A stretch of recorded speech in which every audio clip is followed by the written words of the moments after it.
रिया और रितु काफी अच्छे दोस्त थे। दोनों की आपस में खूब बनती। दोनों एक ही ऑफिस में काम किया करती थी। रिया रितु को अच्छा दोस्त मानती, लेकिन रितु। अरे रिया, तुम लोगों का अपना मकान नहीं है? क्यों नहीं तुम और नरेंद्र भी हमारी कॉलोनी में ही मकान ले लो।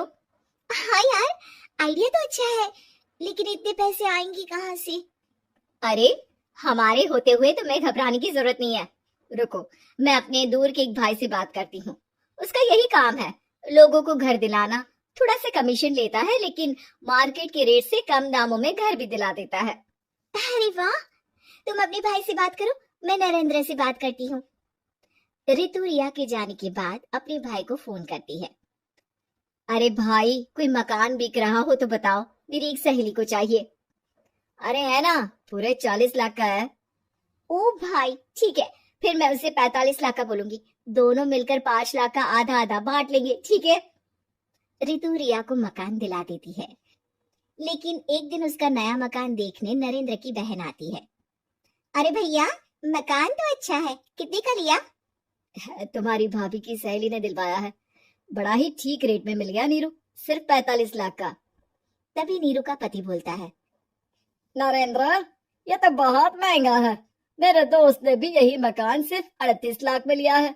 चलो मैं तुम्हें उनके घर ले चलता हूँ। दोनों नरेंद्र की जीजाजी के दोस्त के घर जाते हैं, जहाँ उन्हें रितु का भाई मिल जाता है। क्या बात है, आपने हमें धोखे से महंगा मकान बेचा है। पता है कितनी मेहनत की कमाई का पैसा है। अब ये तो आप उन मैडम से पूछे जिन्होंने आपको ये मकान दिलाया है। उनके कहने पर ही मैंने ये रेट लगाया था। अब नरेंद्र को रिया पर गुस्सा आ जाता है। वो रिया को कहता है, रिया, तुम्हारी सहेली रितु तो एक नंबर की चालबाज और धोखेबाज निकली। मैंने उसके कहने पर इस मकान के 7 लाख ज्यादा खर्च किया है। रिया को भी नरेंद्र की बात सही लगती है। वो चुप हो जाती है। अगले दिन रितु रिया से मिलती है। रितु, मुझे तुझसे ये उम्मीद नहीं थी। तुमने 38 लाख का मकान 45 लाख में हमें बिकवा दिया। रितु अपनी पोल खुलती देख जोर जोर से रोने लगती है। अरे मैंने क्या बुरा कर दिया, तेरा भला ही तो सोचा था। अरे तुझे उस प्रॉपर्टी डीलर की बात पर भरोसा है, लेकिन अपनी सहेली पर नहीं। रिया को रितु के आंसू सच्चे लगते हैं और वो उसे शांत करती है। अरे अच्छा, शांत हो जा, चुप हो जा। सॉरी, हम लोगों की ही गलती है। हमें मार्केट में पहले रेट पता कर लेना चाहिए था। चल सॉरी। अब रितु आए दिन लोगों से रिया के पीठ पीछे बुराई किया करती थी। रितु अपनी ही दूसरी ऑफिस के सहयोगी से कहती है, अरे ये रिया भले ही मेरी अच्छी दोस्त हो, लेकिन एक नंबर की कंजूस है ये। कभी कुछ खाने जाओ तो पैसा मुझे ही भरना पड़ता है। तभी वहां रिया आ जाती है। अरे रितु सॉरी यार, वो कल के खाने के पैसे तुझे देने पड़े, चेक कर ले। अब मैंने तुझे पेटीएम कर दिया है। अच्छा चल, मैं जा रही हूँ, रिजाइन जो दे रही हूँ, बाद में बात करते हैं। रिजाइन? क्यों? तूने अपनी बेस्ट फ्रेंड यानी मुझे भी नहीं बताया, क्यों? अरे नहीं यार, ऑल सडन प्लान बना। दरअसल ये नया घर का ईएमआई निकालनी काफी मुश्किल हो रही है, तो सोचा घर पर ही कोई बिजनेस कर लूं। अब इतनी थोड़ी सी कमाई में हो नहीं पा रहा है ना। अच्छा अच्छा, क्या बिजनेस करेगी? देख, तू तो जानती है कि यहाँ मुझे सिर्फ 15,000 मिलता है, लेकिन घर में बच्चों का प्ले स्कूल खोलूंगी तो पूरे 4,000 एक बच्चे से मिलेगा।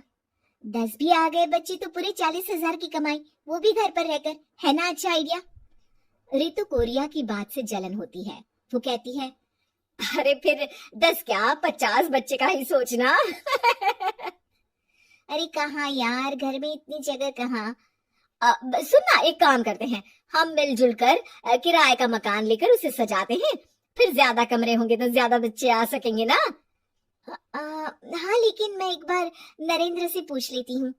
रिया नरेंद्र को सारी बात बताती है। देख लो रिया, मुझे तुम्हारी इस सहेली में जरा सा भी विश्वास नहीं है। अरे नहीं नहीं, वो ऐसी नहीं है। मिलकर काम करेंगे, जो पैसे आएंगे आधे आधे बांट लेंगे। इसमें बुरा क्या है, काम भी अच्छा होगा। फिर क्या था, दोनों मिलकर काम शुरू करते हैं। पूरा कमरा बच्चों के हिसाब से सजा दिया जाता है। टीवी, फ्रिज, बेड और न जाने क्या क्या। तेरे और मेरे मिलाकर 2 लाख का खर्च हो गया।